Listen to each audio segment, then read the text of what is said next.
Hey everyone, welcome back to another video. Today I am honoured to be working with these incredible moulds from Beebeecraft. I'll leave all details in the description. I'd really appreciate it if you could like and comment and subscribe. Sorry, I got distracted, my cat jumped up.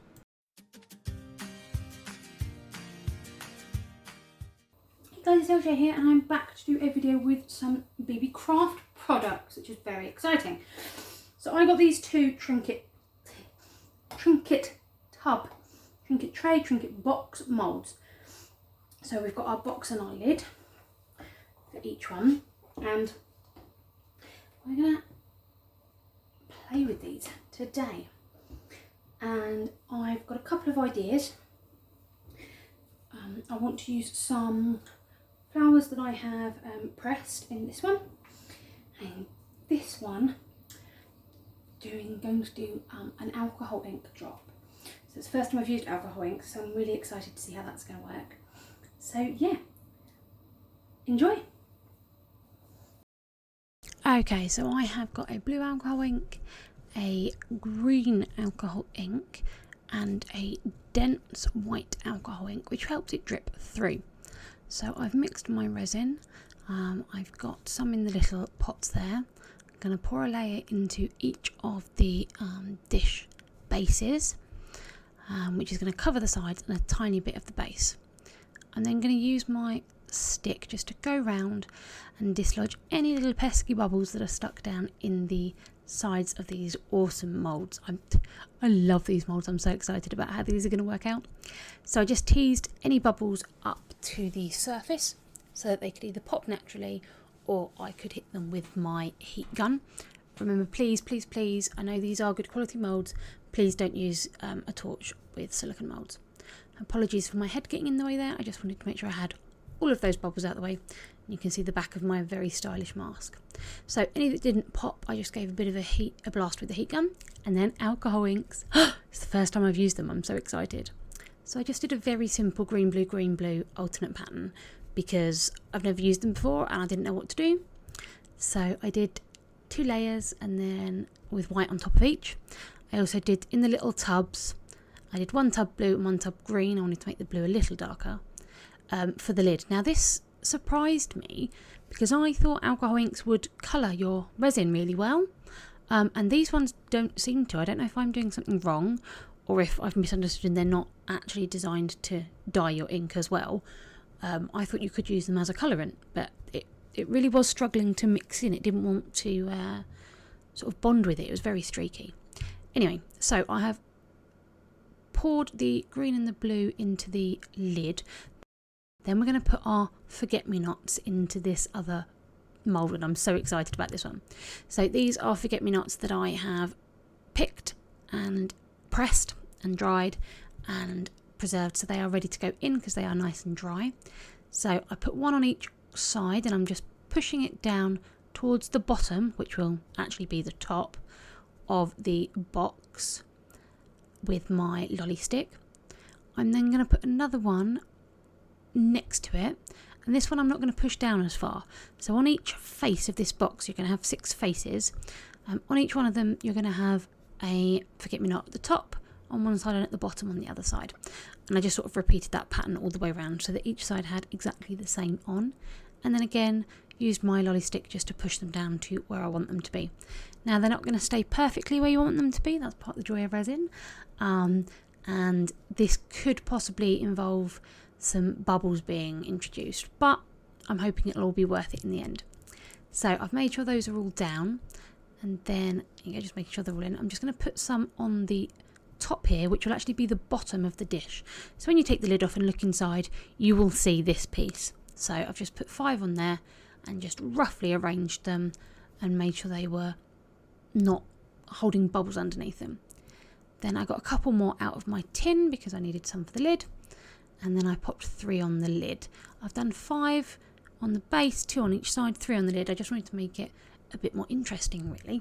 So then I thought I'd do another layer of the alcohol ink because that had settled, and oh man, I could sit and watch this swirl in the resin for hours. Like, just look at this. It's so cool. This is sped up, but look at how cool it is. So exciting. Sorry, I know it's a little bit bouncy where I've zoomed in so much, but just look. And then I do the heat gun and it sort of spreads a little bit, and I love that. Big blast of heat in the middle and it expanded and contracted. It was lovely. I then put another coat of each colour on, so just the drops all around, and then the white. And I had a bit of trouble with this white. It kept getting stuck. It didn't want to keep producing it. I think I didn't quite pierce the tip big enough to give me a nice hole. So then I did a bit more and then got a huge blob of white. So, you know, you win some, you lose some. So I just put another layer of white all across it. And then I didn't like the finished look, so I got myself a toothpick, made the end flat so that it won't scratch these awesome moulds from Beebeecraft, and just gave it a swirl around, which I just think looks absolutely beautiful. Yes, I should have had a glove on at this point. It was an afterthought. I apologise. Please wear gloves always when using resin. So then give that a quick blast, and then I'm going to let these cure. So this is about 7 or 8 hours later. So the first layer is tacky but not completely cured. So I'm going to put some Pearl-Ex powder into the large pot, which is going to be clear with the pearl, and that's going to be the base of our dish and the base of our lid for this one. On the alcohol ink piece, I'm just going to pour a layer of clear resin, because I've seen other videos and people say they get sticky where the alcohol ink is. So that's what I've done.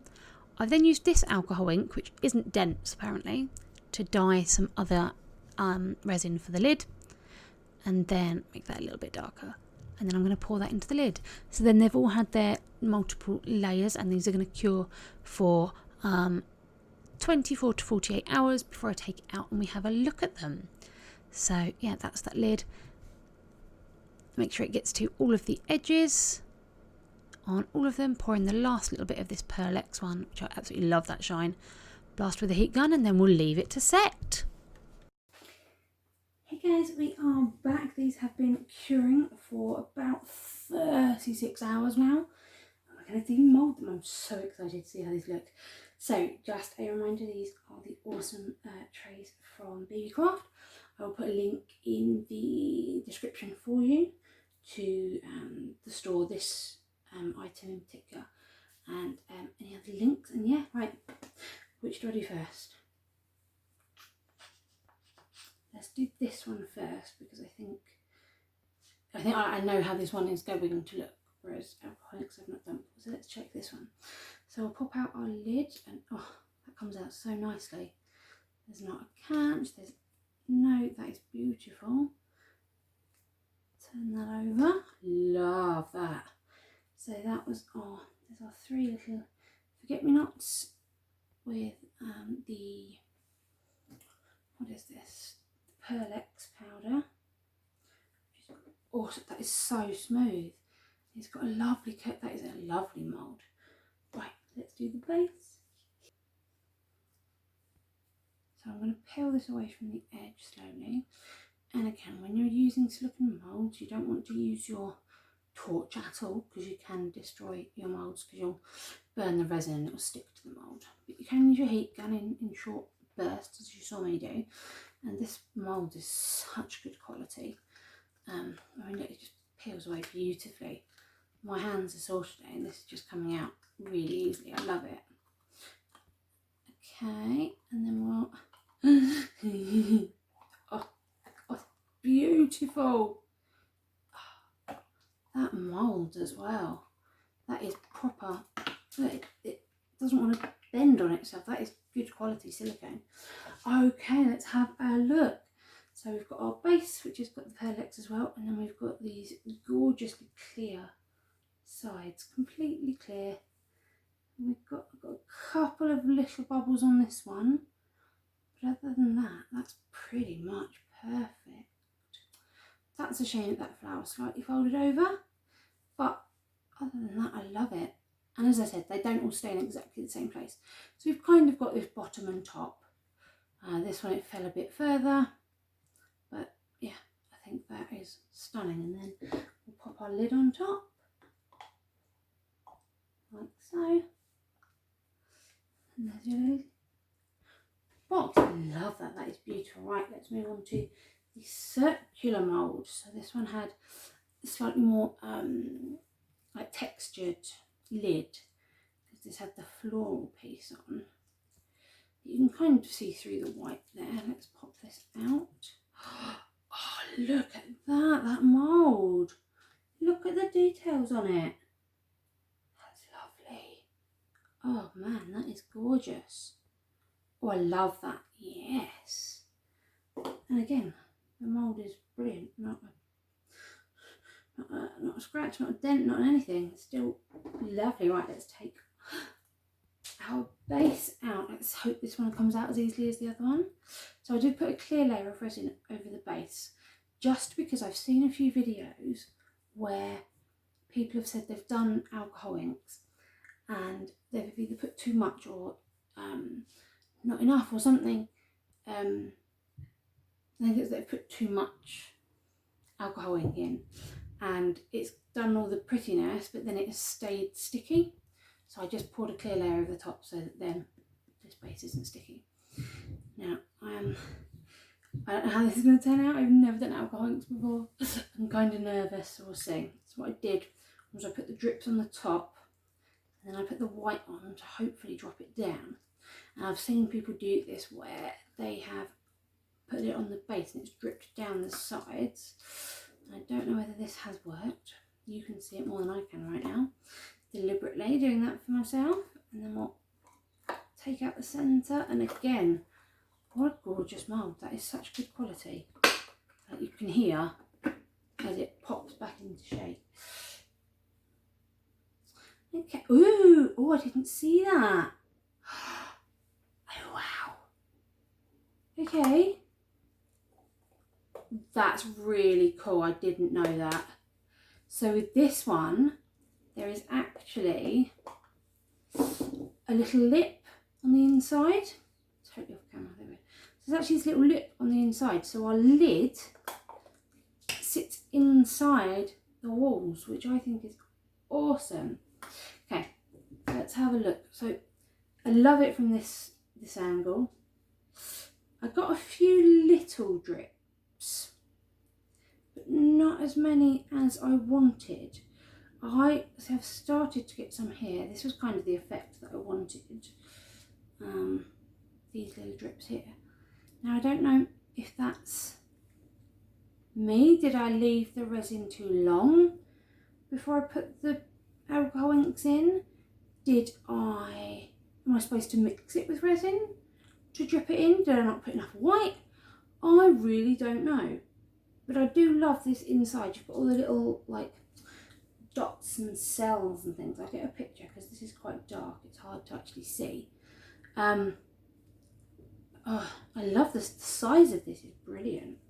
And I love that that lid fits inside it perfectly. I mean, that is gorgeous. Because that's the only, I suppose, negative with this, and it's not really a negative, is that this lid doesn't actually fit on. It just sits on top, which isn't a problem because, you know, it's not like you're going to be carrying a dish like this around. It's going to be sat on a surface somewhere.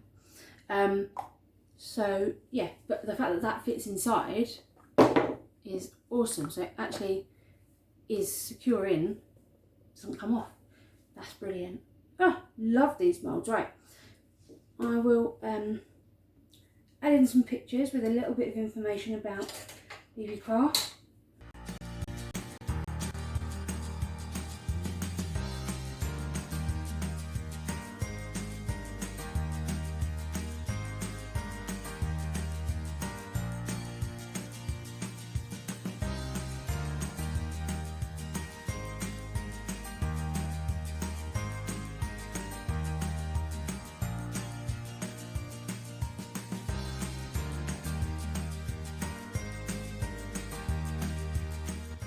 Yeah, thank you very much for spending time with me today, guys.